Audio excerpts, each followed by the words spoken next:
শুরুতেই বাজিমাত। টি-20তে ভারতের একমাত্র বিশ্বকাপ এসেছিল 2007 সালের প্রথম আসরে। গেল আসরে খুব কাছে গিয়েও হাতে পাওয়া হয়নি ওয়ানডে বিশ্বকাপটা। এবার ইতিহাস গড়ার আরও একটা সুযোগ হাতছানি মেন ইন ব্লুদের সামনে। তবে এশিয়ার টিম ফাইনালে উঠলেও বেশিরভাগ বাংলাদেশি ক্রিকেট প্রেমীরাই চান শিরোপাটা উঠুক প্রোটিয়াদের হাতে। আমরা ইন্ডিয়ার সাথে একটা রাইভালরি আছে, আর আমরা ইন্ডিয়াকে ওই কারণে সাপোর্ট করি না।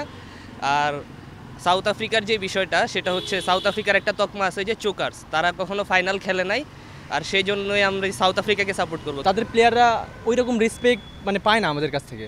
অনেক ইস্যু আছে, যেমন অনেকেই বলে ওই আইসিসি চিট করে, এই করে সেই করে। আর ওইদিকে সাউথ আফ্রিকার সব প্লেয়াররাই অনেক ফ্যান ফেভারিট।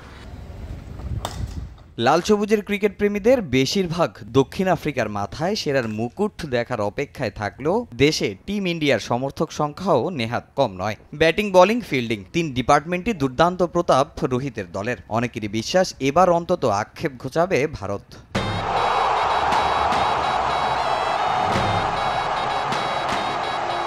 সমীকরণের দিক দিয়ে ইন্ডিয়া এগিয়ে থাকবে। ইন্ডিয়ার ব্যাটিং লাইন আপ একটু ওদের চাইতে ভালো, আর সাউথ আফ্রিকা বোলিংটা ভালো, তবে ব্যাটিংটা একটু ইন্ডিয়ার চাইতে নর্মাল আছে ওদের। আমি ইন্ডিয়া সাপোর্ট করছি একটা কারণে, বিরাট কোহলির কারণে, কারণ আমার ফেভারিট ব্যাটসম্যান বিরাট কোহলি। আর ইন্ডিয়ার bowling line up, batting line up, middle order সবই ভালো। তফাৎটা গড়িতে পারে বুমরা আর কুলদীপ যাদব, কারণ আমরা দেখেছি যখন উইকেটের প্রয়োজন হয়েছে তখন কুলদীপ যাদব সেটা ব্রেক থ্রু এনে দিছে।